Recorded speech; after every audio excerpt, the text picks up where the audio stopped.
Hello, race fans, and welcome to Tabletop Sports Network, your home for miniature sports. The Diecast racing community is growing by leaps and bounds, and tiny drivers are popping up everywhere. But the drivers aren't just the ones behind the wheels of these tiny hot rods.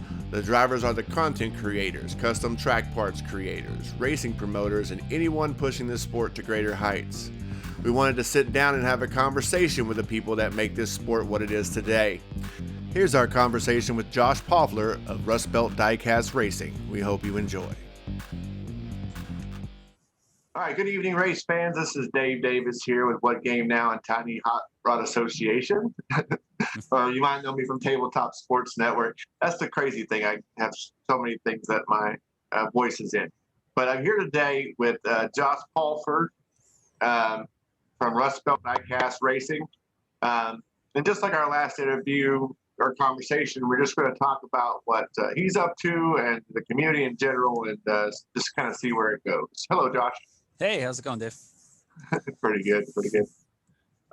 So I wanted to start off, like last time, just kind of, why don't you tell everybody a little bit about yourself so we can get started with that? Well, I kind of grew up playing with cars and stuff, playing like a lot of people, playing with Hot Wheels and that. Right. And I kind of got into this. It was a few years ago. My kids and I started watching the marble races, the yes. marble run and all that stuff. Oh, yeah. And we got really into it. Like we're sitting down there and we're like taking bets on them and everything. And it was a blast. So like every time a new one came out, we're like huddled around the TV.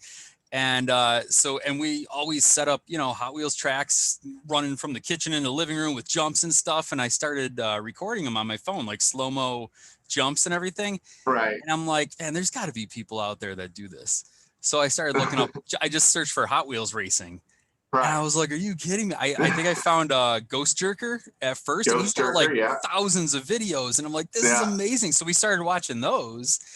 And I'm like, man, I got to try to do something like this. So I had a couple of friends that are into, collecting diecast cars and stuff like that. So we said, hey, let's try to do something. So I started doing it. It was right when quarantine started. I started racing live on my personal Facebook page just to pass the time. And I'd put up a post in the morning and be like, hey, sign up. And I'd take first 16 people to sign up, get to race. And when I get 16 people, I'd run downstairs, run the race, and then put up another post, next 16 people. And it was a lot of fun. So it just kind of grew from there to where it was like, wow, we got a lot of people sign up for these races. And I ended up doing one a day and there'd be like 56 people in it.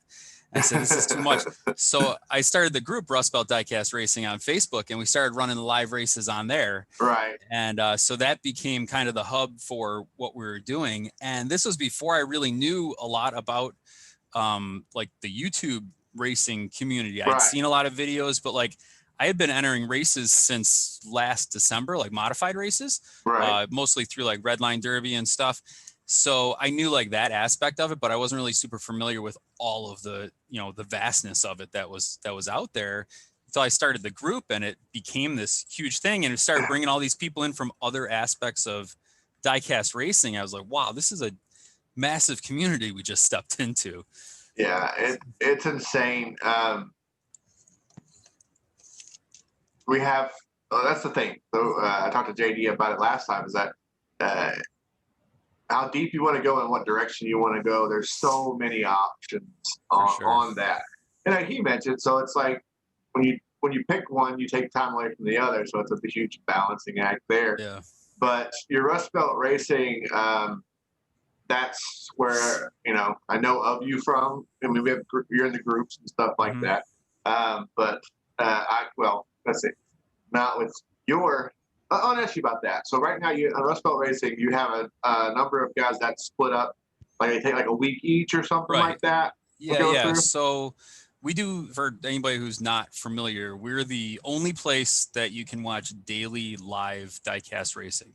7 days a week, sometimes twice a day. We're running live races on Facebook. Plus we have our, mail-in races go to the YouTube channel, but the live racing. So originally it was just me for like the first 2 months or so. I was running 7 days a week. Every night I'd be on live in the Facebook group.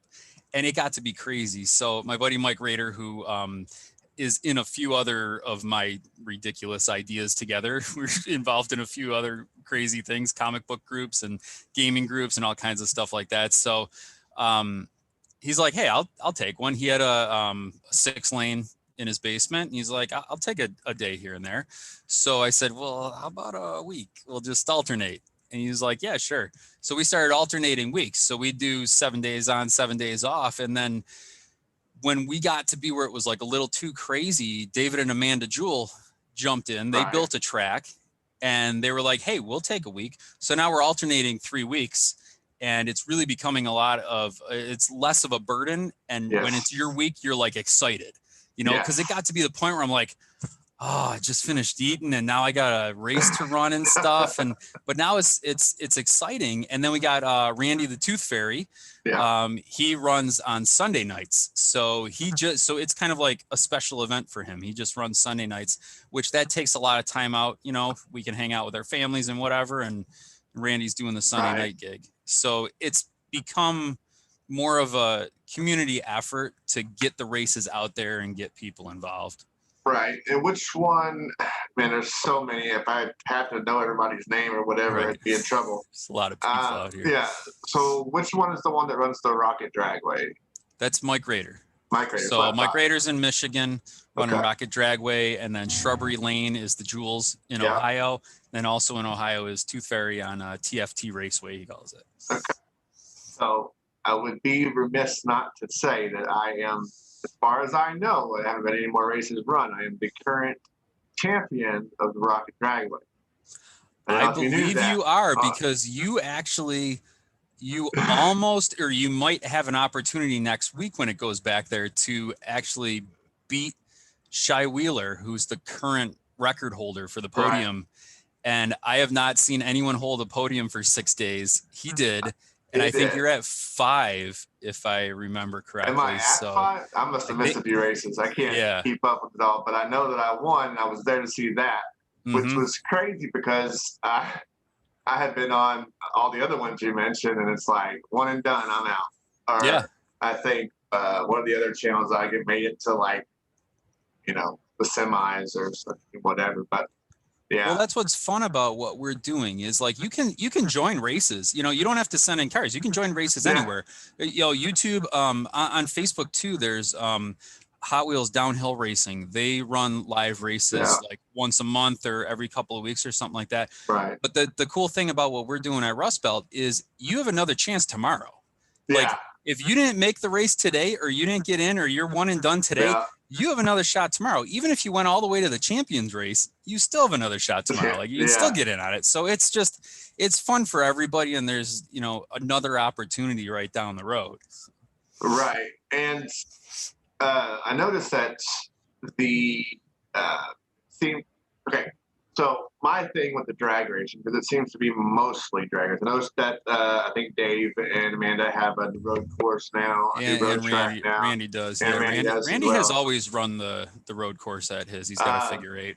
But my drag racing is, I mean, we put out the video before of the scale quarter mile, and I built this. Well, it's one of those things where I can go out on a Saturday or Sunday if I have time, and I can lay it all out, and I just run cars down it. Yeah. And I want to record it when I can. But it takes more than one person when you're running 42 feet of track, right? If not, you're just going to wear yourself out. So, exactly. But I noticed I say that to say that I noticed that they're a little bit shorter. You know, they got the 6-lane dragway, which I really want to get one of those, and I probably will. Yeah, I think it's pretty slick. Yeah, and that's about the distance that people are running. Maybe a little bit extra on the end. Yeah, he's added quite a few onto the end of that. It looks a lot shorter than it is. I think his is almost 20 feet. Yeah. But mine, I mean, the Skydrop here, the 2-lane orange track, that's only 14 feet. Yeah. So it's not long at all. I actually built it on, this was years ago. I built a shuffleboard table, like a legit, like pro style 9-foot shuffleboard table. And I haven't used it in a decade or so. Right. So I actually have it down here, and that's what I have most of my tracks built on. So 3 of them are on the shuffleboard table. So that's the amount of space I had to work with. So that's kind of where the Skydrop developed. It was probably 7 iterations of live racing tracks up until this more permanent one. I had been changing it up as we went along. So originally it was a piece of styrofoam that came off of, like, I don't know, a table or something like that like a shipping container. And it was just a piece of styrofoam, and it had orange track just taped on it. And that was the very first one that I ran. And that was the opening of Rustbelt Raceway Park, was that first race. It was the Saturday after the lockdown started. And then it just developed into the Skydrop. And what it was I wanted to get the cars faster and faster and faster. So I made a larger drop. It was a steeper angle over and over, and it kept on moving it back and back and back. So there was more dragway for him to run off on, because that made for the more realistic style racing where they're side by side with passes and everything. And I found the key to that is building what I call the parabola. A lot of people call it the transition, but I kind of coined the phrase parabola for it. So it's the curve there in between the drop and the straight section. So at Rustbelt, we call that the parabola effect, when a car can actually pass another car based on how they hit the parabola. So all of that kind of stuff came together to create the Skydrop as it is right now. And it's actually, I coin it as the most dangerous 2-lane track in the nation, because it's relatively violent for a drag track, because cars they'll come down and hit the parabola, and if they don't get it just right, they'll go flying, or they'll fall off farther down the track because they tipped or whatever. Oh yeah, it's a disaster. But yeah, so that was kind of the birth of the Skydrop, that I think is probably, it seems like it's everybody's favorite track that I have, at least. And so they have fun with that one. And you have,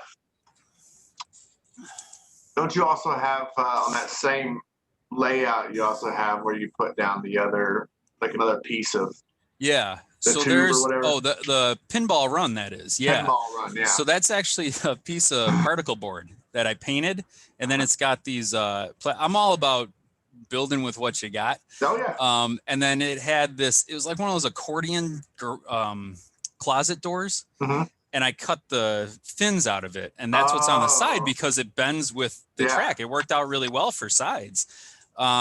So that's actually what we run the micro machines on, and we're the only people that I have seen on YouTube running micro machine races. I mean, people have done it in the past. So far, exactly. And I really hope it catches on, because seriously, that's the most fun I have, is recording those micro machine races. I take my little GoPro thing. It's not even a what is it here? It's this thing. It's a drift cam, it's called. It's like I don't know, it's probably like a 15-year-old GoPro knockoff. But I just put it on and just drag it along as the cars are coming, and those things get so crazy. There's so much chaos involved in that little short run with those tiny cars. I think it throws your mind back to the marbles at that point. Like, and that's like kind of car-shaped marbles. Yeah. That's kind of what I love about it, is it reminds me of, like, the Jewell's marble roads going through the sand, just bouncing off everywhere, and stuff is happening, and you can't tell until it's in slow motion what's going on. Which brings me to another thought. So, like with the drag track that you run, or any of the tracks that are on that section you were talking about, it used to be the shuffleboard table. There are a couple of different, you like to use what you have. So you went the direction. There's a couple different directions people go when it comes to decorating a rail. So some people go for the diorama, like 3D, right? I don't think we can have a conversation without mentioning. And then, but you have the diorama type, and then you have like on your track and some of the other, like Mike's is very clean, right? And you have more flair around, right? It's stuff. It's mostly just covering up bare walls. That's the whole point of that stuff. But and so, and I think it's kind of what makes it interesting to watch the live racing, which is harder to produce anything to the level of, a 3D, because you're live, right? You don't. Well, to do that, you'd have to have a crew of people, I would think. You would have to have multiple cameras, and that's something that Mike Rader actually just did. He's running this thing called Bus Bash 2020, and it's every Wednesday night, and it's a blast. And so what it is it's modified buses. So people sent in modified buses, and if you look for mine, it's Clash and Crash, almost in last place this season. You know, no big deal. And but this past week, yesterday would be. We're filming on Thursday here, so he actually set up a second camera for live races, so you could have both up. And I think he had two different accounts running. Yeah, he had two running. Now the other way that you can do that we've tried before is to have two people there, and you invite one of them into doing it, and the Jewells attempted that, and it didn't work right the first time. You can also if you're using a webcam setup or whatever for your cameras, you can use OBS streaming software. And run the wires to that, and then output that to your live on Facebook, or YouTube does it. I'm sure I've done that on YouTube. Yeah, I know that you can do it on YouTube. I've seen but you might be able to do it on live as well. That's cool. You just need an input that goes into it. But yeah, I mean, I love creativity. I love people who take a chance on this, right? And there's so many people sit there, and I'm guilty of it too sometimes, or overanalyze. Well, what is this supposed to look like? What is that, and whatever. And I've spent hours editing some of the videos on the channel just because I want it to be like in our miniature gaming section of our channel or whatever, in that genre. It's very hard to find a video that has anything more than one camera and people talking while you're playing a game. So I add graphics to it, storyboards, and keep track of stuff. That takes time to edit, right? You have to go through the video again, and you have to basically update an image every time there's a change to the board state. The thing about the live videos is, like you were saying, you can't produce them as much. That's where you get the excitement from, right? Right. But with the live videos, you make them exciting. It's all about the presenter. It's all about the presentation. Yeah. It's all about hyping up the action. And I'm a hype man, you know? So like that's what I love to do. Is the live racing was right up my alley because it's something that I can be, you know, the ringmaster and bring the people in and give them a good show. And that's what I'm all about. So that's good. But then we also have the YouTube channel where we can do a lot of the big produced stuff. Like on my track here, it's Tiki Tommy's Jungle Jump. That's more of like what you're saying, like a diorama type of track. And it's all jungle themed, and the cars jump over a waterfall, and it's really, it's crazy, and it's a ton of chaos, and it's a lot of fun, but it is such a pain to edit. I hate filming on that track. I love the track itself. Like if I have a track that I go down on a Saturday morning and just, you know, play around with some cars, that's the track I usually go to. But man, I hate filming it, but it comes out so nice, and it's really great. Like I film with GoPros, right?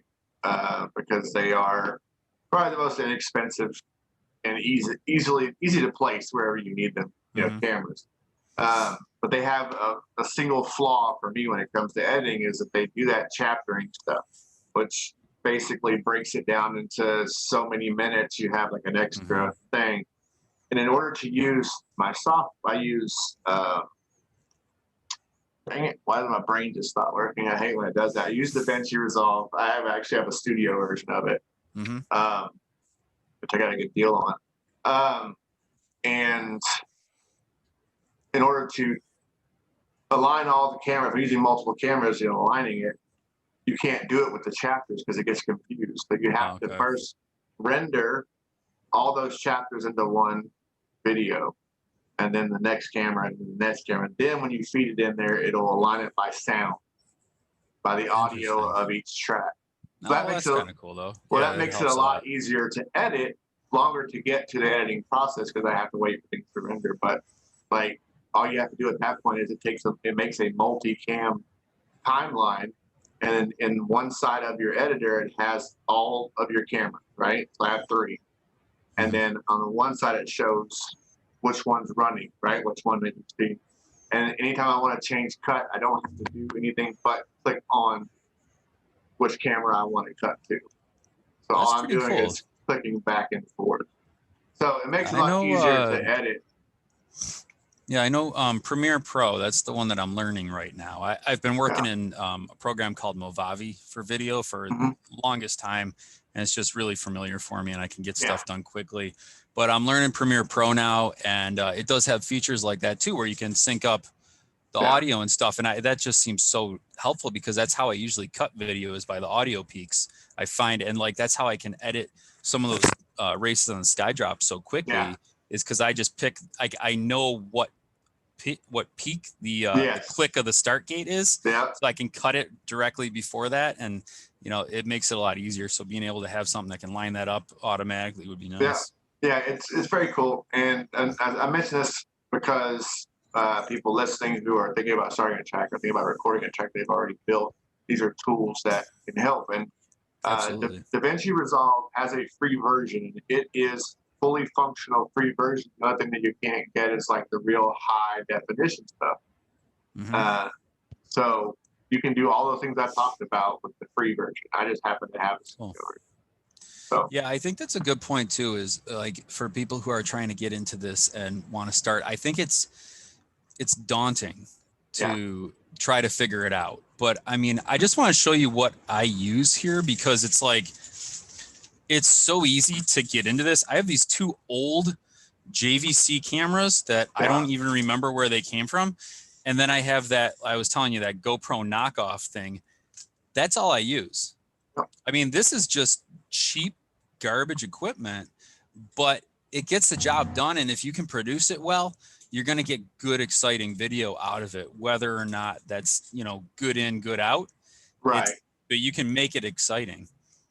Well, and it's I think the placement of the camera, you got to like picture what you want the race to look like. Like you got to picture it like you're watching TV, you're throwing cameras wherever, you want to be able to watch the action from this spot. So on the Skydrop, I don't know if you've seen the parabola cam. That's what we usually have. That's what this guy usually is. This is the one that's always getting hit. Yeah, that's the one. So every time Melvin Chubby Bottom gets smacked, that's the camera he runs into. So it's sitting down there, and it took me probably half a dozen or so races to figure out the best placement for that camera, because I was actually missing a lot of action. At first, it was about halfway up the straightaway, because I wanted to get the cars coming down the parabola and watch them, because some of them will tilt sideways, and it's very telling of how they finished. So I was like, I want to get that action. But I noticed that they were actually crashing past the camera. So I was getting that from the finish line cam. And sometimes I have a 6-lane finish line, and sometimes that was blocking the action. I'm like, man.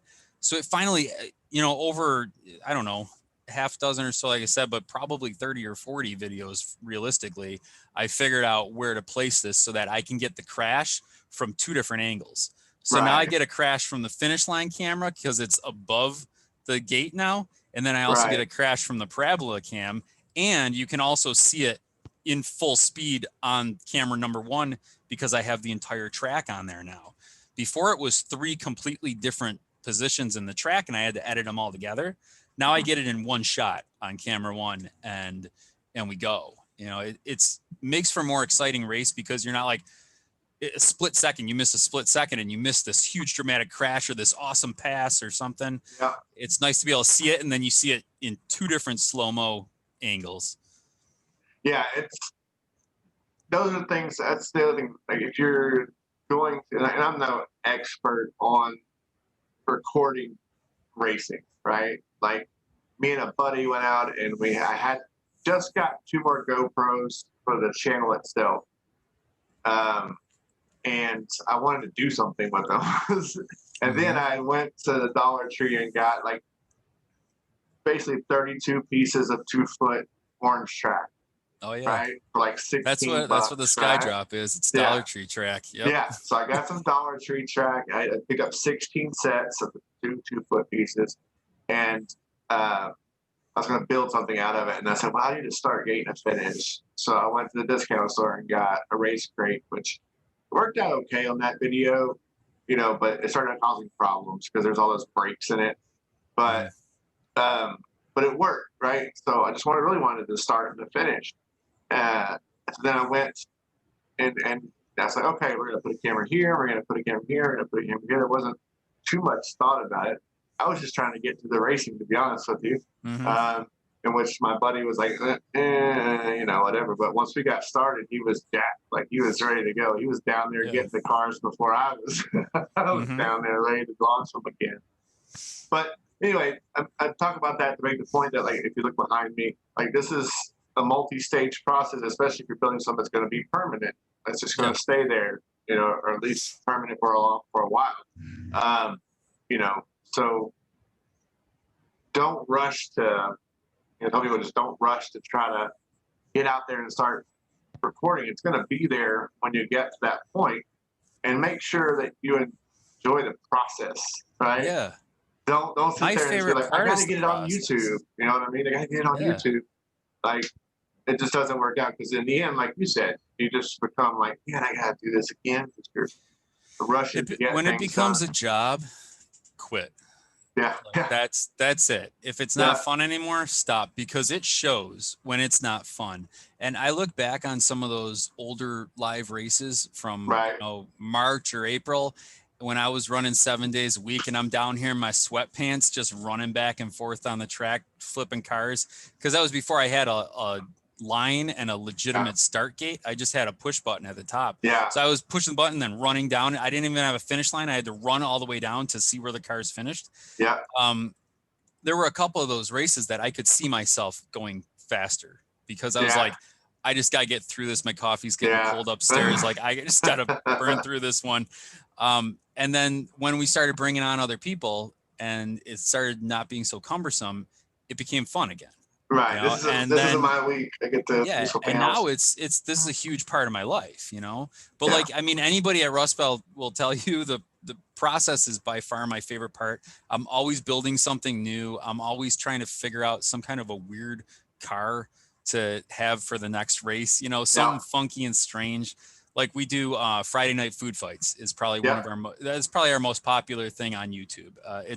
You'll see it all over like, people share it all the time. It's a big thing for Friday nights. And that just kind of was spawned out of me wanting to do something weird. So I was like, you see people racing food trucks, but you never see them racing them on a drag track. Right. I'm like, we're going to put food trucks on a drag track, and we're going like 90 gram max, like big food trucks. Right. So I didn't know how I was going to do it. And I was like, I might just run them down the sky drop. So I ran some down the sky drop. They all just crashed. Like, they couldn't even make it all the way down, because it was just because they tip and tilt and all that, and the sides are short. So I was like, all right. So I threw them on the jungle jump, and I'm like, they tipped over on the first turn because they just can't make those turns. Right. The stock ones at least couldn't. And then so I ran them down the pinball run, which is the zigzag that the mini stocks run on. And they would just tip over again. I'm like, damn it, I got to find something. So I get a lot of cars. Pro tip: I get a lot of my old cars at Savers. It's a bag of cars for $3. Yeah. So I was there the one day, and I'm walking down the toys aisle, and I saw, you know, they got big plastic bags where they just stuff a bunch of crap in there. And I'm walking by, and I see a Hot Wheels logo, and I was like, what do we got here? So I looked at it. I'm like, that's track pieces. I just grabbed it. I didn't even look twice. Right outside in the trunk. I get home, and I open up the bag, and it just keeps folding out. And I'm like, what is this thing? It's that, I mean, you've seen it. It's the blue track with the bumps like that. It's a 3-lane blue track with bumps, and it's short. And then it's got a little bit of orange on the end. Yeah. And I was like, that's the one. I got home. I ran 2 90-gram food trucks down it. And I'm like, perfect. They both went through the gate, made it. I'm like, this is it. So that's kind of where that like weirdness took over. And I'm like, we can make this a whole thing.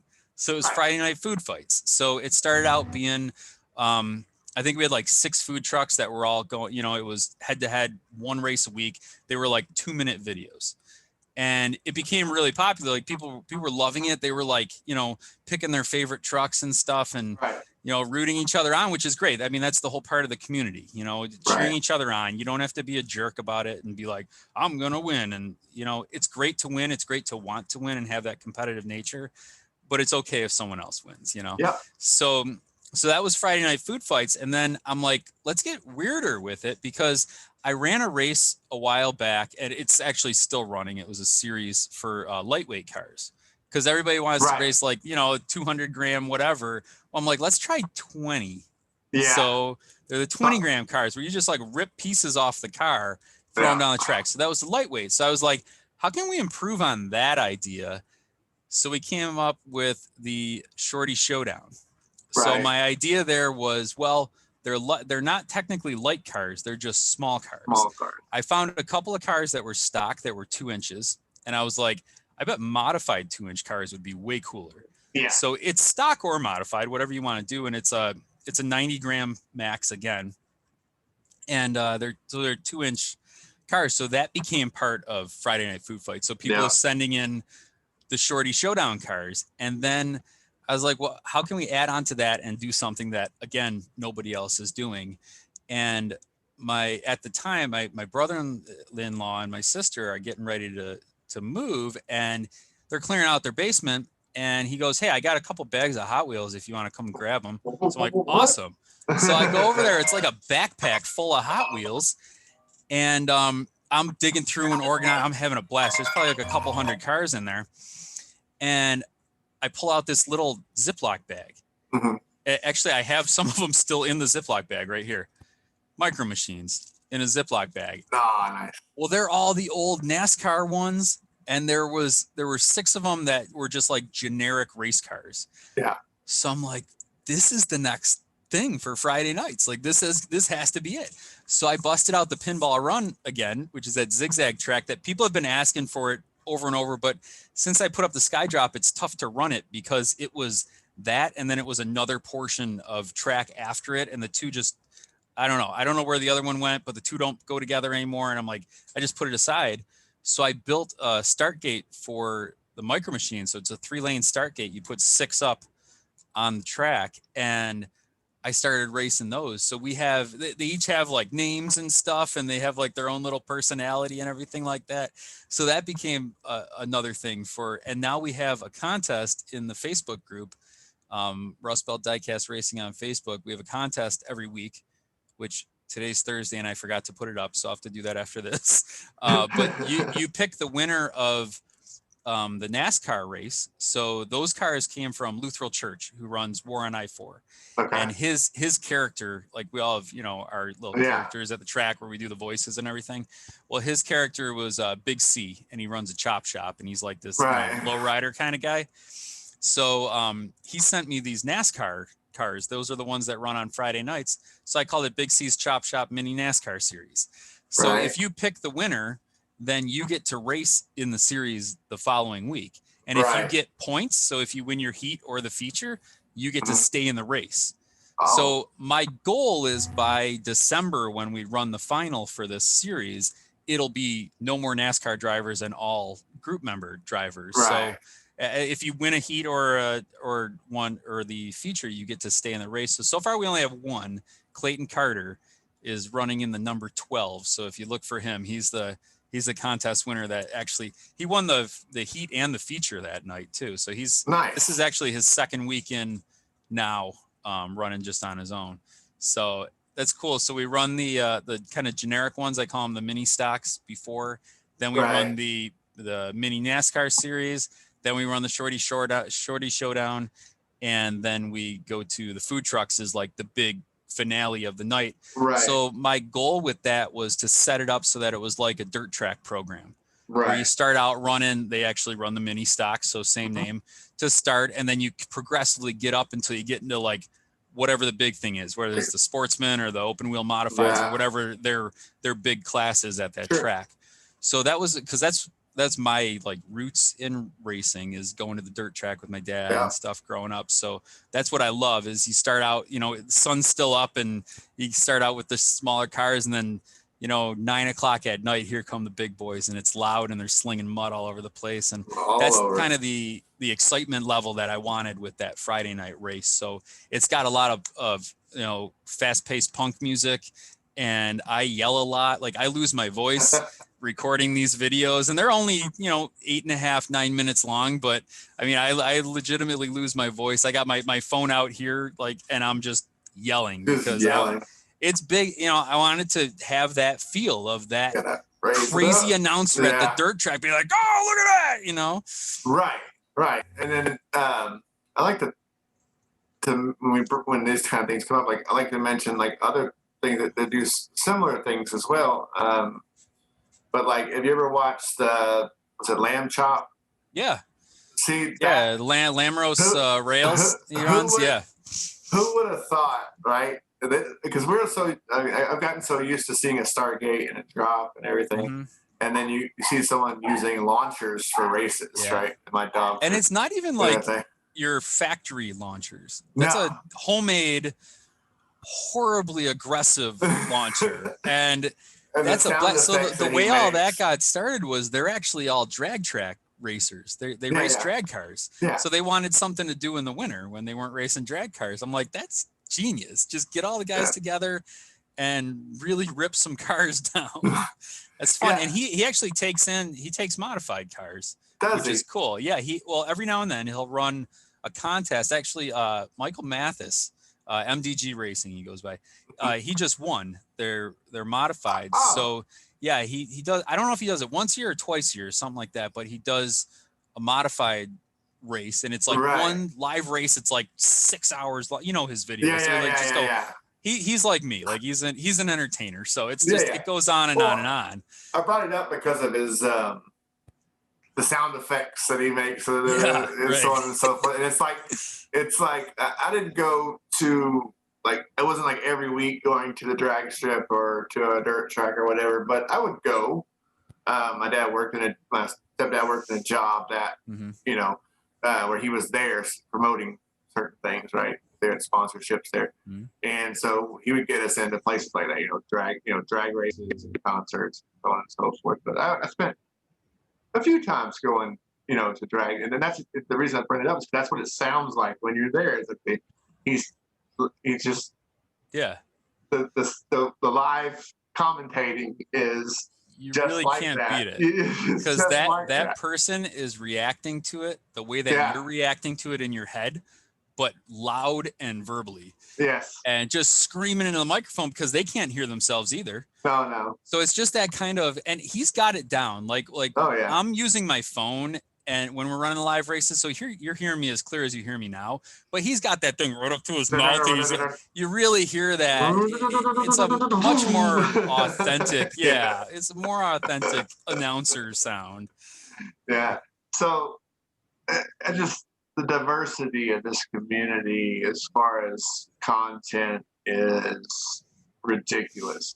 Yeah. I mean, I see a new YouTube channel or someone else comes into Facebook and one of the groups that I'm in, and you see rally and jumps and some of the cars that use what some people wouldn't even imagine using, but they'll have their quarters instead of having like crash racer stuff. They actually have the Hot Wheels track that loops around, wide loops in the corners, and it could be, like I said, that live thing, or it could be. So I mentioned it last time when I was talking to JD. It's like there's that DRC racing track. Someone just mentioned it today. That's why it popped into my head. It's not the 3D bot maker DRC. It's actually called DRC. The yard race or whatever. Shipping containers and stuff. The yard race or whatever. Yeah, and that's a lot of fun. Lane changes, and it's all like plastic and cardboard or whatever. It's like.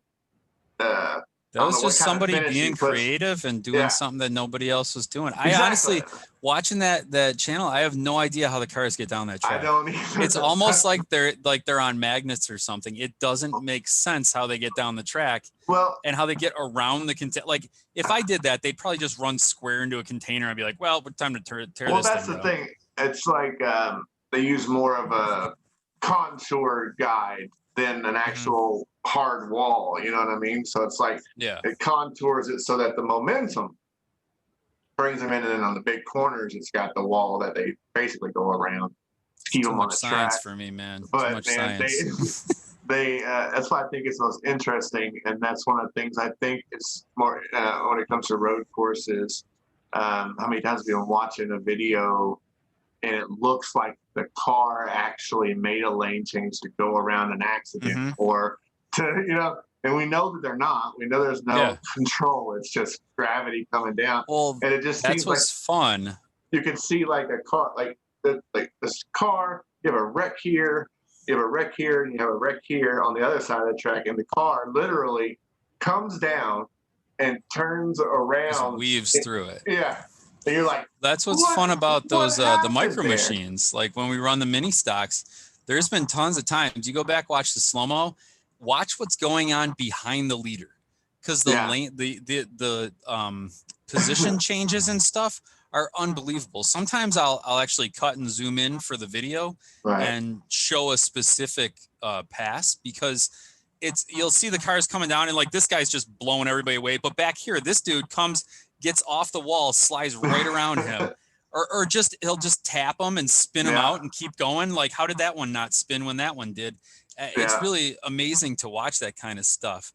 That's crazy. I love when it looks like real racing. That's good stuff. That's the crazy part. Like, and I think every type, like drag racing and road, they all have their place. I think for a live format, drag racing, I don't think you get a better format, right? Like, because it's no one want. I like watching a YouTube video where you can take your time and spend, everybody says 15, 20 minutes or whatever. Yeah, maybe that's the case. And the games that I play on the channel are 2-hour games. There's no way to change that, right? You can't just do 15 minutes of it. And I think people who are interested will actually watch, but when you're live and you have to kind of be there at the time, I think drag racing is one of the better things to put in there. And even like this had the micro machine down the chute kind of thing. I think it really works in that sense, in the live sense. But I think we're just really getting to see what people can do with any of the formats, whether it be live or. Well, the creativity is what I love about this community. I'm an artist. That's what I do. So I'm creative, but see, the thing I love about creativity is it's never the same with any person. So like something I can do, you can't do. Something you can do, I can't do. And I'm never going to have the same thought as you do, because even if it's the same thing, you're thinking of it in a different way or from a different perspective. And that's what I love about a community like this, and really any kind of like nerdy community that you can get into, is you're thinking of it in a different way and you can come up with something really cool. Like I heard you and JD last time talking about We Race Diecast. Who used to be We Race Things. I was following when he was We Race Things, and it was just all kinds of random stuff. But now he's Diecast, and he's got the 6-lane that goes down to an open coroplast track. Now that was an idea that I actually used in one of my. I'm not blaming him. I'm sure he came up with it on his own, because it's way cooler than what I did. But that was something that I did with the original track that I had up here on the shuffleboard table when I was doing the live races on my personal Facebook page. Was because I only had a little bit of orange track, so I ran it down and then it ran onto a piece of plastic, and it was only 2-lane. But I'm like, that shows you that the creativity is like it's something that like I had that idea. He had the exact same idea, having never seen anything that I did. Right. So like to see that somebody could come up with that idea, but even better, like his is way cooler and there's way better action in that than anything that I had done. So we both had the same idea, but in a totally different way. And it went in totally different directions. I completely tore mine down because it didn't run properly. He made his even cooler and he's got a new like finish area that he was talking about doing and stuff. So like he's making his even better. Great. Like that's what this should be. It should be everyone helping each other to be better. But like with the creativity part of that is like he came up with an idea that maybe other people had. Just like there's a lot of this stuff like racing the micro machines. I'm not the first person who came up with that, right? Mattel probably came up with that. And tons of people have done it. I've seen it on YouTube, just nobody is doing it regularly and currently. But nobody did it on a zigzag track. Right. And nobody did it on a 70-degree angle. Right. You know, nobody did it with a chase cam. So like you can come up with an idea and just do it differently. Use your creativity, your personality to make it yours, make it your thing.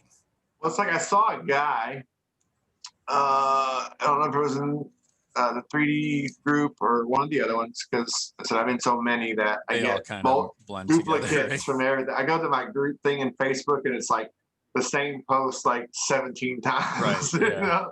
But it's fine. You got to get the word out there somehow. But one of the guys was doing something with Micro Machines. He had like a 4 seasons track or whatever he called it. Where he did little black chloropass, I forget the name of the guy. But and yeah, he actually set up the magnetic thing where it's like a wheel that ran it back up and then dropped it down. And, go back up and it just. No, I think what he's doing is he's running the Micro Machines that have the little ball bearing on the bottom because it catches on the magnet and pulls them up. I think that's what he's doing. But yeah, that was really cool. That he was also doing something with Micro Machines, because I would love to see everybody do it because they're so much fun. Like they're just these little tiny things and they cause so much chaos. It's a blast. When I saw 3D's video, the paid promotion video that he did, the commercial basically that he did for Micro Machines, I went crazy because I mean, I'm 43, but it's still in the general idea of my childhood, right? It's 80s, right. 80s and 90s. This is Micro Machine. So it went a little bit further into that, but I saw it and I was like, what? They're bringing them back. And the sheer, then I started going back and looking at what was available then and what's out there still, right? Like, and I did not realize how many there were. Just like Hot Wheels, like you don't. You go through and you're like, man, they had that casting back in, 80 or whatever. It's got like 40 variants and so on and so forth. I just think it's interesting to see what actually, when they bring something back like that, going back to the past and seeing what they actually created and thinking, are they going to go that crazy again, Well, like you even see with Hot Wheels and Matchbox and stuff, bringing back some of the old castings because they know that it's, guys like our age that are buying this stuff now. So they're like, hey, have one of your new ones. Like, I forget what the one was. It was like a rocket car kind of thing. It had the little tiny wheel on the front. It was pointed and it had the wings on the back. I forget what it was called, but I had one growing up. And I didn't realize they re-released it again in like the early 2000s. So I went and got one of those too, because mine was all beat up and it's been sitting on the shelf. And I'm like, I want to see if this is fast. It's not fast. It probably never was fast, but it's cool. So now I have the original from like 82 or something, and then the new one. So that's kind of cool to have that side by side. And it was the same thing with the Trans Am. So like I had the Bandit Trans Am. And with the eagle on it and stuff. Well, then they had another one that came out. That was the original one from the 80s or the late 70s. And then they had another one that came out again, like early 2000s or like mid 2000s, something like that. So I have both of those now sitting side by side. And then when I got those cars from my brother-in-law, he had one in there too. And I was like, dude, we didn't even know each other growing up. We had the exact same car and both of the hoods or the roofs are squished. So like we had the exact same car in the exact same condition. And it's amazing to see that kind of stuff and like the history of it. And that's what I love about like the beat up cars. Like I collect and I race beat up cars. Like I'll put new wheels on them and stuff. But I love when they have the patina and the smashed up effect. And that was sort of my gateway into the Hot Wheels custom world. Was like I've been customizing Hot Wheels since I was a kid. And then that's actually where my YouTube channel got the start. So if you go back, it's me building, I got stuff all over my desk, stuff like that. And I think this one is actually on the YouTube channel. But like rusty old beaters and, making stuff that's new look old. This one actually both of these raced in the D64 Gaslands race a while back. That one's actually going into a Halloween race in a couple weeks. That's what I was going to mention that too, because that's kind of where I was when I discovered diecast racing. Was I bought like 100 cars at a discount store, like 250 packs, for the specific purpose of creating Gaslands cars. Mm-hmm. Even though I hadn't played the game at the time, I hadn't played the game yet. I knew I liked it because it was awesome. I still have never played it, and I still build cars with that theme. Well, that's the thing. Like, so some people know that we don't. For 2 years, I owned a tabletop gaming store here in Fort Smith, Arkansas. Okay. And so Gaslands kind of came across, someone told me about it, and then I bought it from a company that makes like they make books, and then you go kind of from there. They don't make models. So it came across, someone told me about it. I got the book, I looked at it, I said, this is cool. Then I grabbed Hot Wheels, right? First thing I wanted was Hot Wheels, and I didn't even care. I just threw them in a bin. Like, I want to tear them apart or poke holes in them or do something with them anyway. And then I never really got around to it. I started, I took a little Volkswagen Golf GTI and stripped it, whatever, popped the rivet, stripped it, and then primed it. And then basically I wanted to make like a beater car and then dirty it up. So like the doors are a different color from the hood, and the fender wells are, they got red here, yellow there, whatever, just different stuff. And I still haven't finished that one because I get involved in something else because I have that's what I 1,300 hobbies. I'm a hobby collector, right? That's a good way to put it. Yeah, that's what I do. I mean, over here, that's my racing room.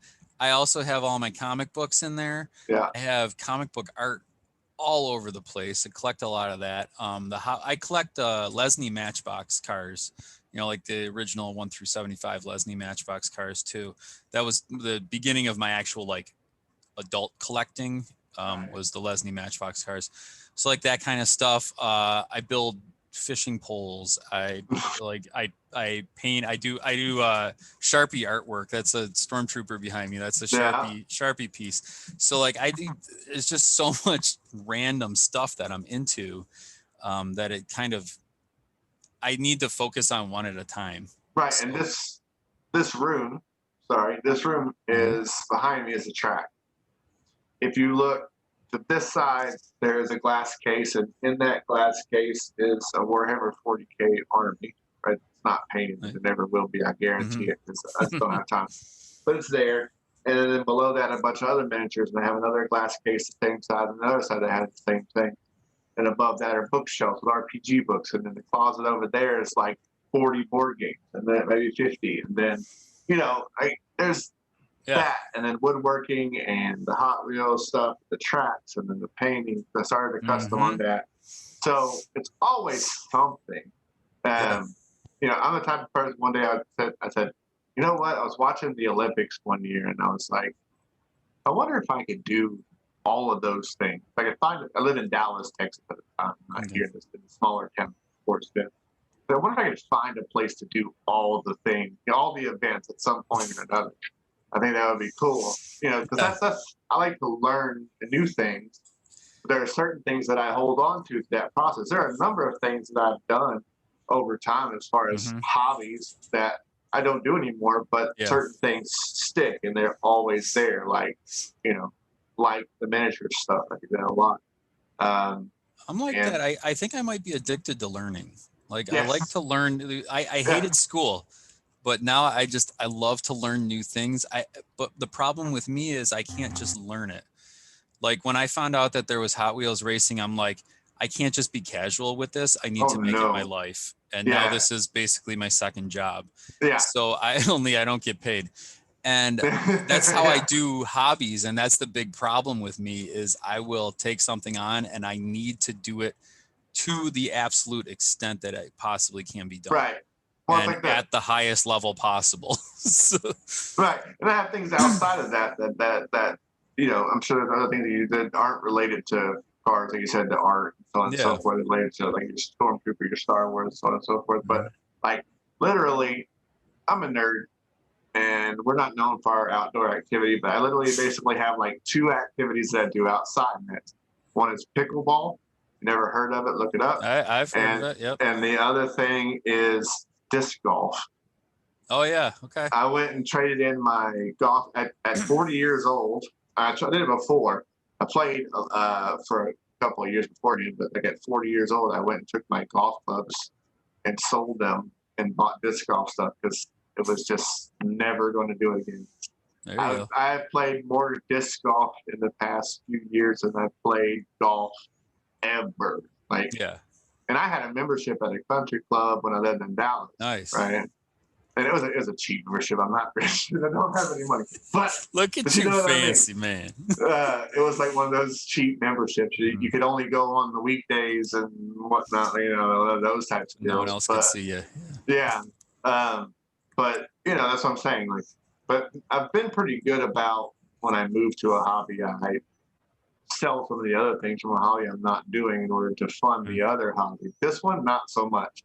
I get caught in the trap of, oh, it's just 94 cents for a car, or, you know, and then you end up bringing home 32 of them, and you're like, that's not 94 cents anymore. Everything about it, I mean, even when you're building the stuff with what you got around the house too, you still got to buy some material. Like, it's still, nothing is free, you know? And through this whole process, you know, I'm still buying comic books. I'm still doing all this other stuff. I'm still keeping my other hobbies. Like, I'm a big reader. So like, I still got books coming in and stuff. And like, I do a lot of the other hobbies along with this, but this is by far the primary source of hobbying around here right now. And I think that that's another great thing about the live format that you do, because you can take and set aside, you know, there's not going to be any editing afterwards, right? You can set aside an hour of your time or whatever, and depending on the race, and do it and be done with it and go do something else. Right. Yeah. And you know, with some of these other ones, like, well, with the Friday night food fights, it used to take me a half an hour. It was 30 minutes. I could run the race, edit it, and have it uploaded in 30 minutes. Yeah. Then we started bringing in the Shorty Showdown along with it. I'm like, okay, I can still record it in almost the same amount of time. Takes an extra 5-10 minutes, little bit more editing, a little longer to upload. And now we got the, you know, the mini stocks, the mini NASCAR Shorty Showdown food trucks. Now it's like, okay, it takes me like 2 hours to film and edit and I'm like, this is kind of getting out of control at this point. But some of those other, like we had the I don't know if you know Silverback Racing. They actually sponsored a race because Daniel Johnson, who runs that group, he didn't have a track at the time. He's building one right now. So I was in the process of building the Jungle Jump, and I'm like, hey, if you know, I could host your race here, that's fine. And that, it turns out that was one of many. Now he hosts a bunch of charity races like all over other people's tracks and stuff. Yeah. But so I built that one, and his was the first one to run on that. Well, there was 32 cars, I think, in that race. And it took me 2 hours to film it. It took me over 12 hours to edit it. Yeah. The thing is 40 minutes long. Like, that's crazy. And we just ran the Grocery Getter 250 on that track with the station wagons. So there was like 27 cars, and it's seriously, it's like 9 hours of filming and editing to put one of those races together. And I don't think people realize that. Well, how much that actually takes. So doing the live races is like, it's easy compared to that. Even with all the hiccups, like we've been having, like Facebook's been having live audio issues lately, the choppy audio, and that drives me crazy. It's been having issues with the app quitting and stuff like that lately. So even with all those drawbacks, the live format is still so much easier for the host to run. And I think, especially with drag racing, I think it really works well. But you mentioned the editing stuff. So I think you are starting to understand as they dip their toe in what editing takes to do. Yeah. I think people don't realize that editing's not so bad, right? It's like it's honestly my favorite part. Right. So I can add a lot to it. And I chop it up and I put things where I want and so on and so forth. And that's fun. You know what's not fun? Waiting 4 hours for it to render. And then waiting another 2 hours for it to upload. The upload is insane. YouTube has gotten worse too with the upload speed, because they upload the standard definition version first, and then it processes, and then the high def, which takes longer, and then that processes. I'm like, what do we do? Like one of those, the Friday Night Food Fights, it's like a 9-minute video. It takes like an hour and a half to upload. I'm like, why? Shouldn't take that long. Well, like I said, with the GoPros that I use, it chapters everything. It puts like 6 or 8, whatever, depending on how long the video is. You know, sometimes 3. If you have to go into your editor, have to go into the editor, have to stitch it together. Like, just, it's not hard. I just plop, plop, plop. Yeah. But then I have to render that time. So if I have 4 pieces, or say 6 pieces, and it's like an hour and a half of a video, it takes me like 5 seconds to go pop, pop, pop, pop. Actually, I don't have to do that. I select them all and I pull them in, and then usually they're in the order that I selected them. But hey, it's there. It's a full thing. Okay, now I have to set it and render it. How long does that take? Well, longer than it takes to watch the video. I guarantee you that. You know? Right. Yeah. So, it definitely. You render it. It's a fun process though, because you get to add a lot of your personality to it at that point. So like one of the things I don't know if I'm known for it, but one of the things that I kind of take pride in my videos is all of my like voiceover and stuff like that. So I create characters. They all have different outrageous accents and stuff and really weird stuff. Like Melvin Chubby Bottom is one of the announcers at the Sky Drop, along with his partner, or the guy who thinks he's in charge there, is Wayne Worth. And then like at the Jungle Drop, there's got their own announcer, Ripper Jones, over there. And then he's got other characters surrounding him. Melvin Chubby Bottom's mom came into the picture on this last race. So like, it's a lot of different characters. And then there's also the character who's kind of myself is for the Friday Night Food Fights, but it's like my sort of like dirt track announcer persona. You know? So I think that at that point, you're able to add so much of your own personality. Like I was saying with the creativity stuff, between people having the same ideas but doing it differently, you make it your own in the editing. Like anybody can film a race. Like we were saying, there's some challenges to it, but really, I mean, you just pick up a camera and film what's happening, you know? It's not difficult. It takes a little bit of art and a little bit of skill to get the right angles, the camera movement, all that stuff involved. But once you're done with that and you get to the editing part, that's when it becomes you. Yeah. And my goal is that I want every video that hits that YouTube channel, people know, even if they didn't see the beginning when the logo pops up, they know where that video came from, because they can hear Melvin, they can hear Ripper, they can see the crazy camera angles and the weird transitions, and like they know where that video came from. And that's the key. I mean, making it yourself, it's just like any kind of art. Like that's I do all my Star Wars stuff in that style back there. Right. And it's kind of like that psychedelic weird thing, but it's a little bit of a twist on that sort of thing, where I add in some of that Jack Kirby crackle cartoon stuff, you know, comic book stuff. So like making it your own, like I want somebody to see it and know that that's mine. And I think that's kind of like good advice. I don't know. I sometimes give advice to people. That's good advice right there. For somebody who's getting into it, is don't look at 3D Bot Maker and copy that. No. Because that's his thing. Who wants to be him? Like, you don't want to do the same thing as him. Do it your own way and make it your own. You know, be yourself, do it your own way. Never copy anybody. This goes for anything in life, really. Be yourself, because there's only one of you. You know, well, and I think that you can. I think that you can definitely use those, like when it comes to different races or race promotions or channels or whatever. I think there are little things that you take from everyone. So like 3D detail, production quality, like really putting in the effort to make it feel almost real, right? I think that's the signature of what he does. I mean, of course you have 2D and 3D, and that's funny, right? Like the commentary and stuff back and forth. And then you go to Chaos Canyon, you have Tom Spanners Watson and Frank the Guru Gibbs, and then that's something that they took. I don't know if they took it from 3D, but they made it their own, right? Like it's still a little bit, it's different, but I think you can take pointers from those people, but take what you've learned. We talk about it. We were addicted to learning, like learn from those things, and then use those things to make your own thing. And you're gonna see like pieces of this or that and the other in there, but people should know that that's yours. Like, I think the one thing that I haven't done a bunch of videos, right? So I did the quarter-mile track video, and then I did the first interview with JD, and those are kind of the only real diecast racing videos, kind of things that I've done.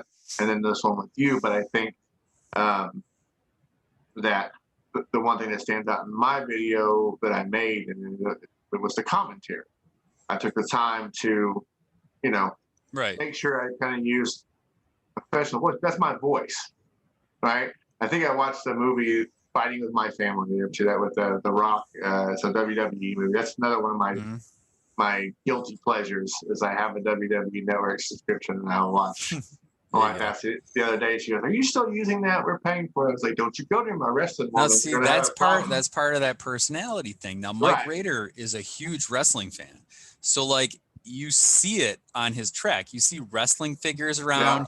He does the Randy Savage voice for a lot of his stuff, and he's got his own character called Randall Ferocious, and it's based off of Randy Savage, so it's Randall Ferocious. And we actually have kind of a thing going on now between the characters at my track and at Shrubbery Lane, and his characters. They're having an election right now, so it's election season. At Rustbelt, you can actually excuse me, you can go to the Facebook group, and there were a couple of competing campaign ads in the most recent issue of the Diecast Racing Report. Right. You can actually click on them, and it takes you right to the Facebook group where you can vote. So it's Melvin Chubby Bottom and Bruce the Shark, who's the mascot at Shrubbery Lane. They're running together, and then they're running against Randall Ferocious, which is the lead character at Mike's track, and then Doug the janitor, who's kind of like the peon. He blames everything, like when a camera tips over, oh, that was Doug the janitor. So he's the running mate with Randall. Wow. So we have a lot of fun with that kind of thing, where you can take something that was like, he was big wrestling, growing up, and he still is. So hey, make that the personality of your track. Well, and that's another thing. I think my favorite thing when it comes to this community is the personalities that get assigned to drivers, or I say tiny drivers, and cars. And like, I made up the names for mine. I use a NASCAR name generator and just pick the ones I really like. Yeah, that's a good idea.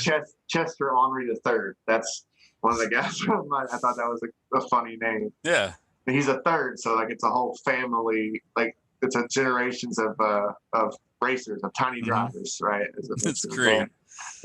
So I went a different way with that video where some people were like, okay, it's a race or whatever. And then I was like, you know what? It's not really a race. It's, I didn't want to have to edit out. I didn't take the time to set everything up when I was recording that race to actually take everybody out of it. So it didn't look like it was it.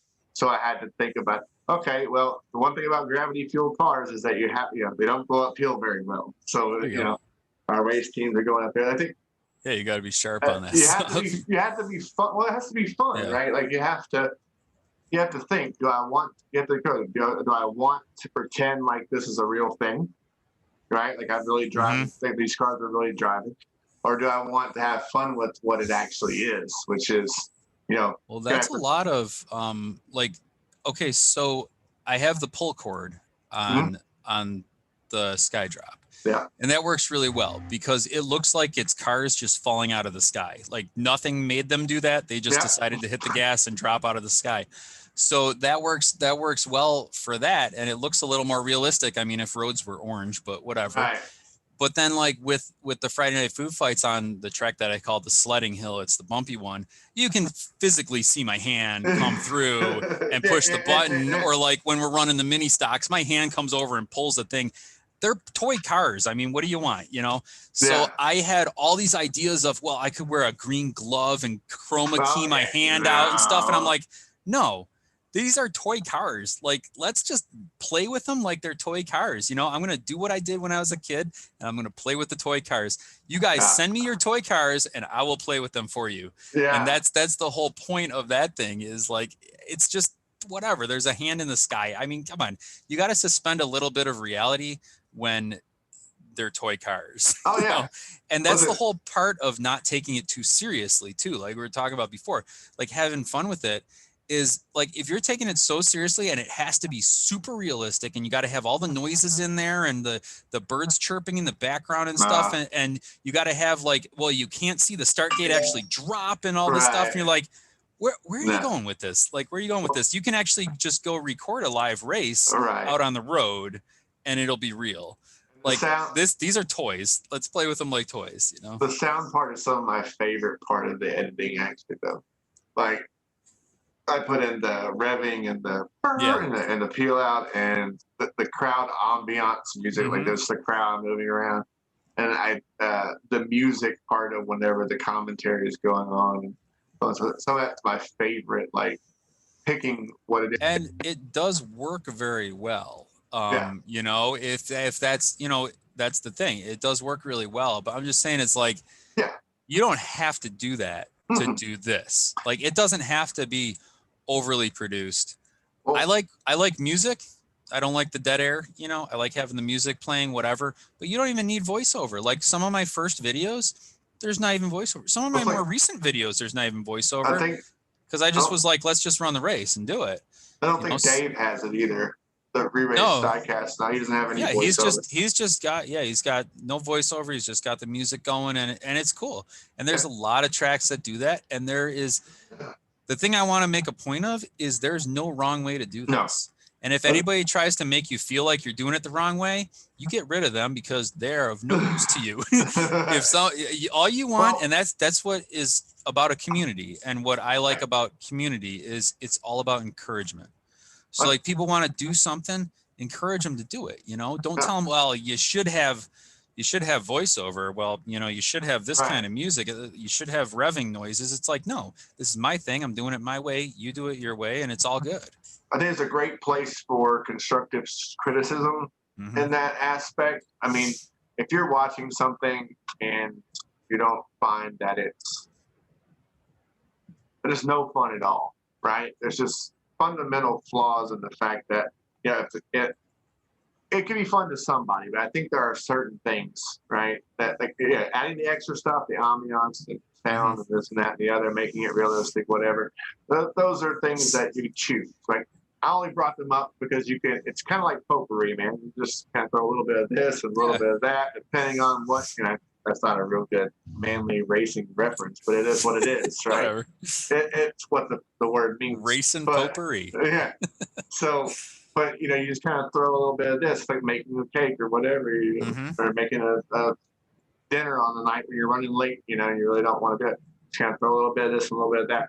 But I think that I've brought those other things up because I think that no matter which way you go, I think the community itself lends greatly to encouragement, but also if there's just something that just doesn't set right with the majority of the people, you can still keep that. That's your choice, right? But I think that constructive criticism in that fact, like I put up my video and 3D actually commented on saying the 3 cameras set up with the different angles is kind of confusing for people, right? Because I had it changed direction of the camera.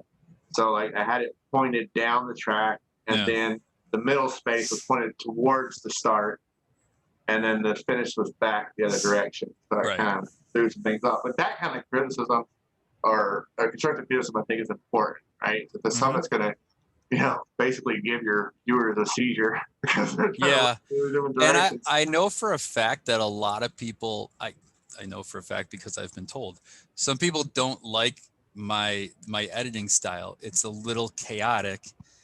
but that is the point. Yeah. So I can take that constructive criticism, but I'm just telling everybody right now, I'm not going to change that because that's the aesthetic of those races. It's supposed to be fast-paced, chaotic, a little bit crazy. It's supposed to feel like a live race.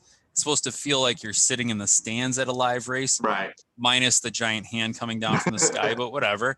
But that's the thing. But it all depends on the track and the race. So like the aesthetic of the jungle jump is a little more chill because Ripper Jones, the announcer, is a little more chill. He's not as crazy as I am.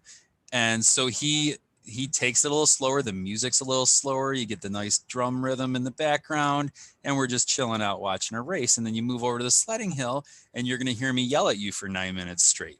So that's a totally different aspect. And I understand certain people like this, certain people like that. I don't expect the view count to be the same on both because some people don't like that, with a one way over the other. Some people don't like my races where there's no voiceover, which I see that as a compliment, that they want to hear me. They want to hear you. Because sometimes I don't even want to hear me, but sometimes you just want to put it out there, just see what happens. And that's another thing. We talked a lot about the process of recording races and promoting race, promoting, but you know what I mean? Of running a racing promotion, actually putting together the pieces and so on and so forth. And that's one of the things I really like about this series of interviews or conversations is that each person's going to want to talk about something else. With JD, it was more about Hot Wheels in general, or was less about track, but a little bit here and there. I mean, every conversation is different. I think with him, it was nice getting that international aspect to it because that's his big thing is building an international community. And he's really into his group and making that's the his glide thing. path. That's what you guys talked about, and that was really good. That was some good knowledge that nobody else had. He's the only one that does that. So that's another one of those things where he's the only one that did that. So he's gonna have the best aspect on it, Right. Well, like I said, there's just so much that, and I could talk about diecast racing, and we really didn't even get into customization so much or whatever, but I think that's okay. I think I can feel a passion for you for the racing aspect of the whole thing, just showing people what it is. Here's my idea, my vision of what it should be, putting it out there. You're a very artistic person who likes to create, and I am too. And then my other personalities are different. We won't talk about those. But hey, man, we all got them. but I am a very creative person. I like to create, I like to edit, so on and so forth. But I think if there's anything else that you wanted to talk about as far as the racing goes, or anything like that, as far as your channel, because I think that we've kind of covered it in everything as far as the racing side of it. And, I think we found the place where we wanted to be with your conversation, right? Yeah, with this sure. Conversation. But is there anything else that you want to add at the end of this? And I think, before we wrap everything up. Yeah, one thing I see bouncing around Facebook and different racing forums a lot is, this guy, whoever it is not accepting cars anymore. Where can I race? So I just want to put it out there that we at Rustbelt, we always have a mail-in race, and it's always something that maybe that thing that you already built is going to be able to run in it. So we have, I've plugged it a million times before in this conversation, Friday Night Food Fights. Yep. That's 90 gram max food trucks. So it can be an actual food truck casting. It can be a van or a pickup that's branded in as a food delivery vehicle, or it can be any of the food fantasy cars. Right now, the podium sitter for the Friday Night Food Fights is that hot dog. I forget what it's called, street wiener or something like that. Wiener, whatever it is, but it's the hot dog with the grill on the back of it. Right. That's right now the podium sitter. So even stuff like that, fantasy cars that are food related. So it's anything, it's just all about food. And then the Shorty Showdown, all it has to be is 2 inches long and 1.5 inches tall. So within that box, 4 wheels, go for it. 90 gram max. And then we have King of the Belt, which was actually born out of King of the Hill, or King of the Mountain, whatever, not taking any more cars. You're seeing all these other YouTube channels pop up and say, hey, we'll take your cars. Well, we'll take your cars, but we're going to run them live. So the last Friday of every month, we run King of the Belt, and that's over at Shrubbery Lane. They just built a brand new track for it. They had been running it on their really massive track, and it was hard to see live. Well, they built a brand new track for it. It's called Four Seasons Raceway, and it's modular. So each season, it's going to have new decoration and stuff. So right now they're building the autumn kind of Halloween-y kind of looking thing. So that's King of the Belt is going to run actually next Friday. It'll be. So that is a modified race, and it's 2 different classes. There's the lightweights is 50 to 80 grams, and then there's an 80 gram plus. So it's so those can both run there. And that's once a month, last Friday, and runs live. And then also we have for stock races. I know this is a lot. There's a lot of information. You guys can pause at any point and write the stuff down. Then Sundays over at TFT Raceway, Tooth Fairy runs a really cool series. That's probably my favorite thing that we run on the channel or on the Facebook group. It's called Sunday Pinks, and it's pink slip racing. So you have to send in, it's stock cars. You can send them in 2 at a time. They have to be carded, unopened, stock cars, any brand, make, model, anything. It doesn't matter what it is, fantasy castings, everything. But you can send in 2 at a time, and that makes your garage. And then you can either challenge someone or they challenge you, and you race. Winner gets both cars. And then you can build your garage like that. So what's cool about that is, and what makes it really exciting, not only are there stakes, but some people are sending in like really nice cars. Like I sent in, it was that Scooby-Doo Batmobile that was out. It wasn't out very long, and I actually got it on eBay because I wanted to run it in a Batmobile race, but then it ended up getting canceled. So it was just sitting here in the blister pack. So I sent that one in. Everybody wants that car, and nobody can beat it, and I love it. So it's like I wasn't expecting it to be that fast. So that's what's fun about it, is you don't even know how some of these work, because how many times have you opened up a car and it's got a bent axle, or the plastic was dipped wrong and it's hitting the track as it runs, or whatever. So you have no idea how these cars are going to run until they get up on the track, and he doesn't run them until it's live. He opens them, sets them to the side, doesn't touch them, runs them live. So not even does he know how these cars are going to run. I think I was in one of those. Yeah, I think, you might have been, because we had where you could sponsor drivers too. And I think you got in on one of the sponsored garages because we have actually right now, Mike Rader, who's trying to beat me in the election, is actually, he's trying to buy the election, I should say. He's sponsoring people. If you vote for him, he will buy you a car in the race on Sunday. And I'm like, thanks, Mike. That's really going to help. So he put that out. So I had to put out an ad from Melvin Chubby Bottom talking, it's basically turned into a mudslinging campaign at this point. So now Melvin Chubby Bottom, if you look at our YouTube channel, Melvin's got an ad out there, and he's very furious about it. So Sunday Pinks is so much fun. And you've seen it. It's a blast. I mean, it's exciting racing. And Randy actually went out and bought a headset and a speaker, so it sounds like you're at a race. So that brings a whole other level to it. It's really cool. And then we just announced earlier this week the Santa sled race. So that Rockin' Santa sled, man, I am pumped about that. So this is one of the things that I pride our group on, is people bring ideas to me and we make them happen. So like Brandon Murray goes by Dirty Murray. He was like, what was it? I forget what it was. Somebody might have put up a post about it, about the Rockin' Santa sled, because now they have the new like red and green variant this year instead of the red and gold. And he was like, we should do a race with that.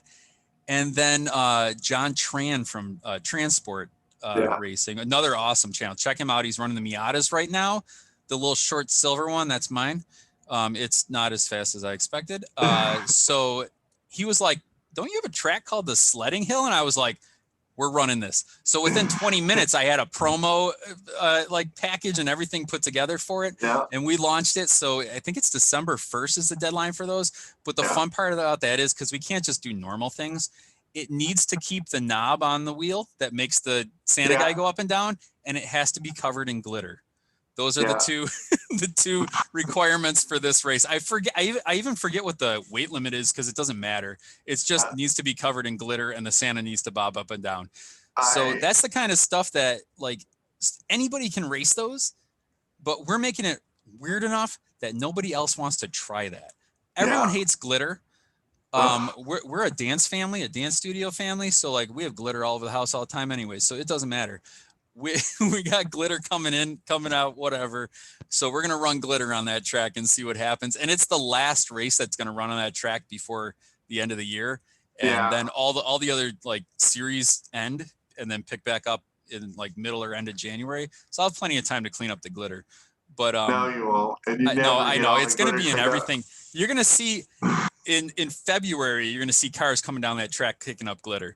Yeah. So but that was the thing was I was like, okay, yes, let's race them, but you can't take off the back wheels and it needs to be covered in glitter because it's a challenge. You know, it's just like real racing. I mean, you don't just go down to the Chevy dealership and buy a car and run it. Like it's all about how you build it, building within the specs and making it better than everybody else's. So like, anybody can just go build a 60 gram diecast race car. Fine, great. I could build like 30 of those in a weekend, but I want people to build stuff that's weird and different. And you can't like, I want people to build stuff where it's like, I don't want you to just pick up a car that you had sitting around.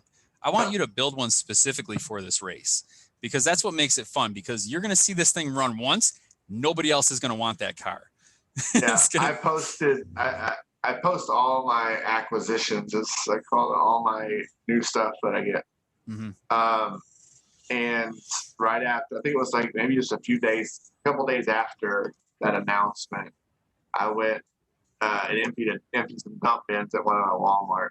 And those were the latest. Yeah, I see you getting crazy on the dump bins. So I'm pulling them out, and I just keep seeing sleds. And I'm like, oh my god, I want them all, but I end up only buying a couple. But I do have one, and I'm going to try.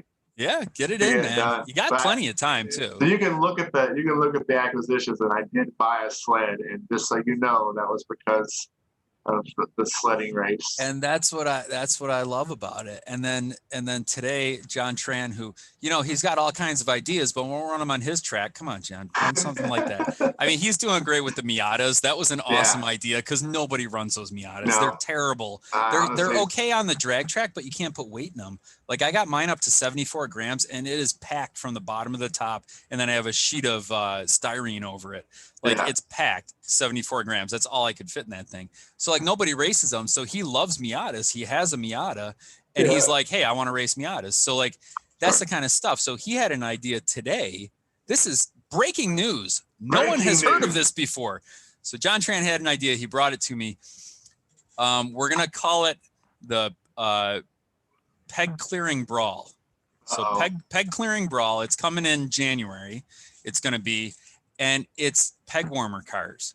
So we're going to actually have a poll up in the group where you can vote, and the top 5 or 10, however it shakes out, cars that get the most number of votes will be the cars that we use for that race. So they'll all have the same specs. They'll have, like we don't allow FTEs or coated axles in any of our races. So they'll all have the same specs, mainline, no cut axles, nothing like that. Probably like a 70 gram or 90 gram max, whatever. But you're going to have a choice of like 5 or 10 cars that you see every time you go to Dollar General or Walmart, and you pass up every time you go to Dollar General and Walmart because you don't want them. They're the peg warmers. So I wanted to be cars that just nobody ever buys. And those are going to be the cars that we race. So we're going to do it every January just to help those stores clear them off the racks so they can bring in the new stuff. Because they don't have room for the new stuff. So they're not going to bring them out. So we're going to help them out. We're going to clear those racks for them, and we're going to call it the Peg Clearing Brawl, kind of like a bench clearing brawl, I'm from Buffalo, so I grew up watching hockey.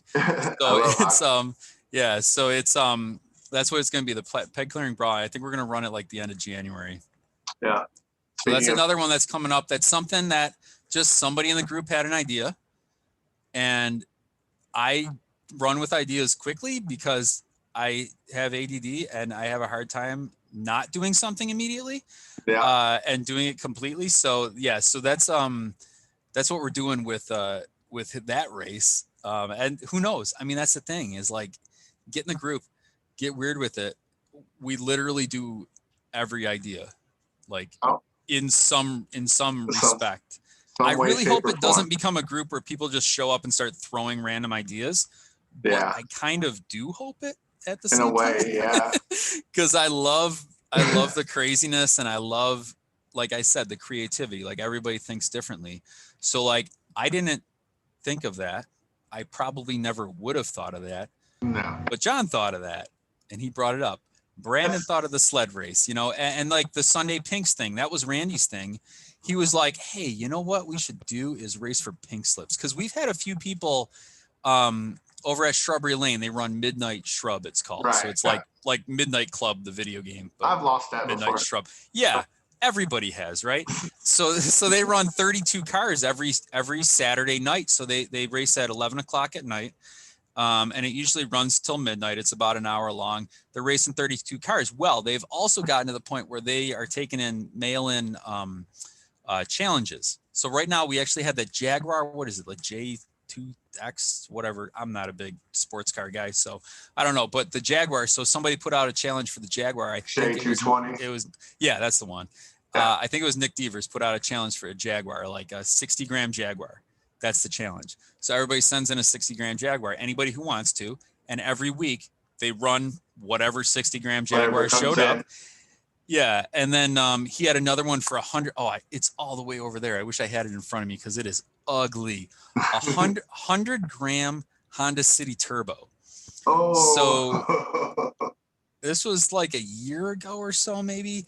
Nick Devers built a 100-gram Honda City Turbo, and he ran it at I Like Cheese at Chapman Films.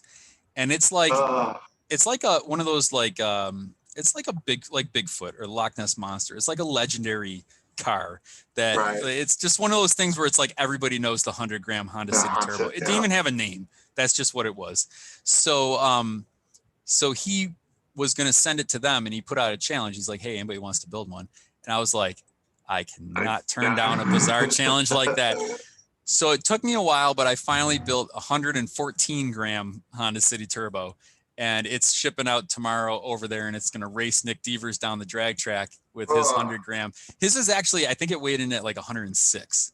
So we went over a little bit, but what are you going to do? What did you use for weight in such a tiny space? Okay, so the big thing about this hobby, just like any hobby, I'm sure with all of your hobbies, you have these people too, mentors that have been there and have done the stuff that you're trying to do, and they can help you through it, and you just develop your own way of doing that method. Well, Nick Devers and Mike Mathis have been my mentors in this sport.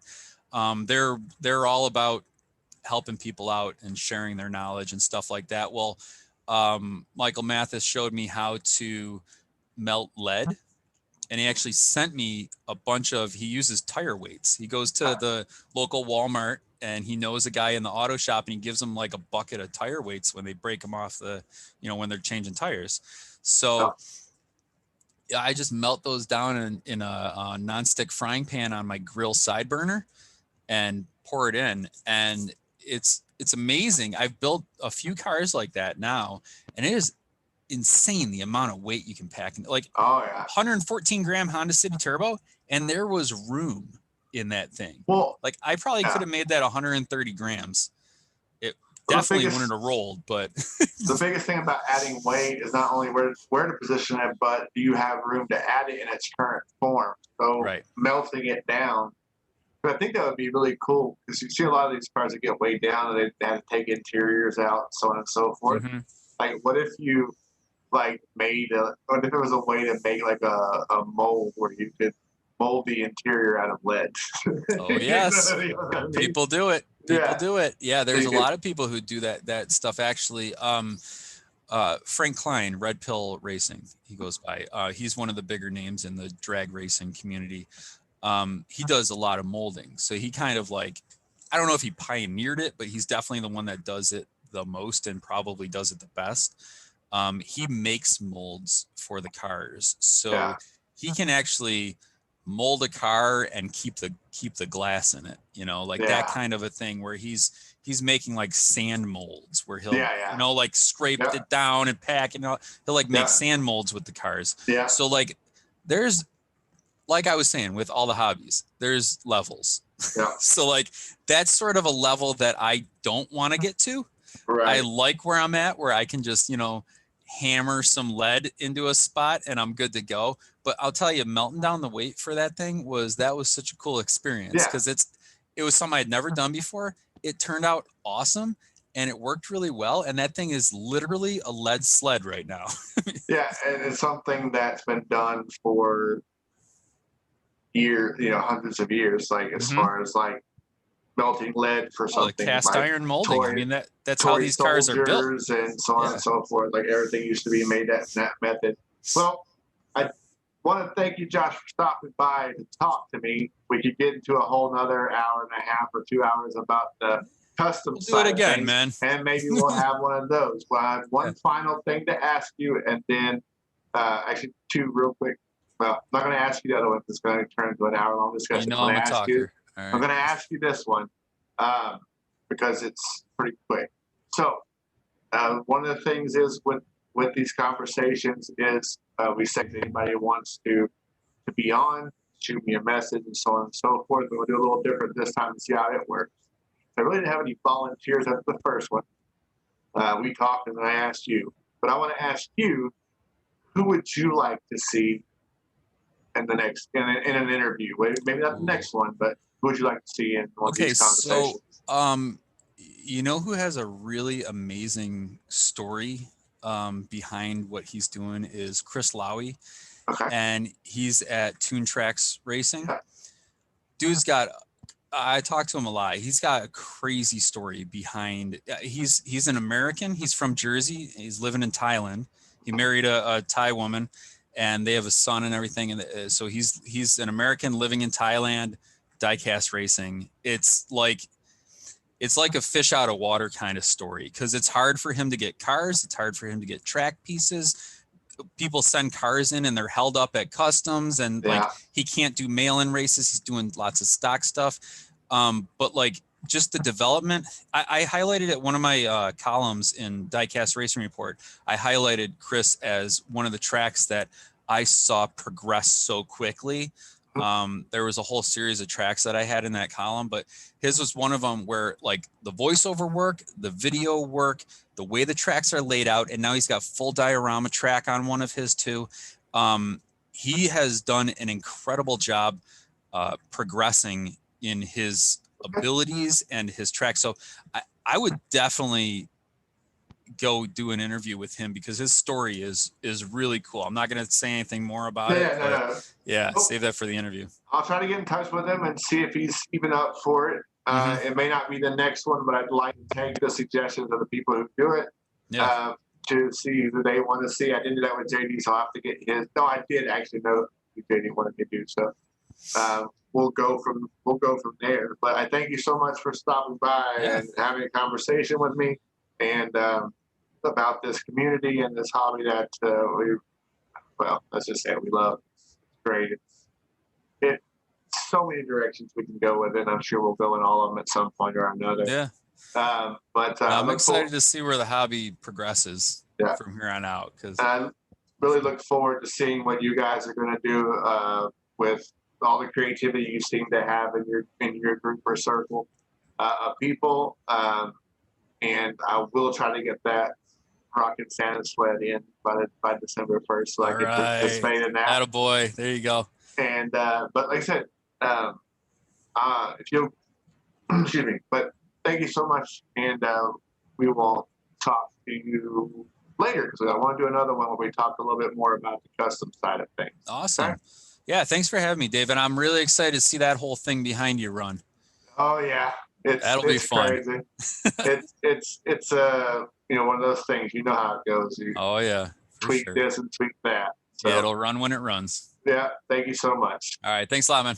Later. If you're looking to make your race team, promotion, company, or group stand out, check out No Name Nerd. Put your logo and designs on t-shirts, hats, coffee mugs, and more. Their unique designs will help set you apart from the others. What Game Now and Tabletop Sports Network are affiliates for No Name Nerd, and if you use our coupon code WhatGameNow at checkout, you'll get 10% off your order. We thank you for watching Tabletop Sports Network, your home for miniature sports. This was another great episode, and we hope to bring you many more. If you know anyone we should interview or want to sit down with us yourself, just let us know in the comments or message us at the link in the description. Until next time, check out more of the videos here at What Game Now, and don't forget to like, comment, subscribe, and share.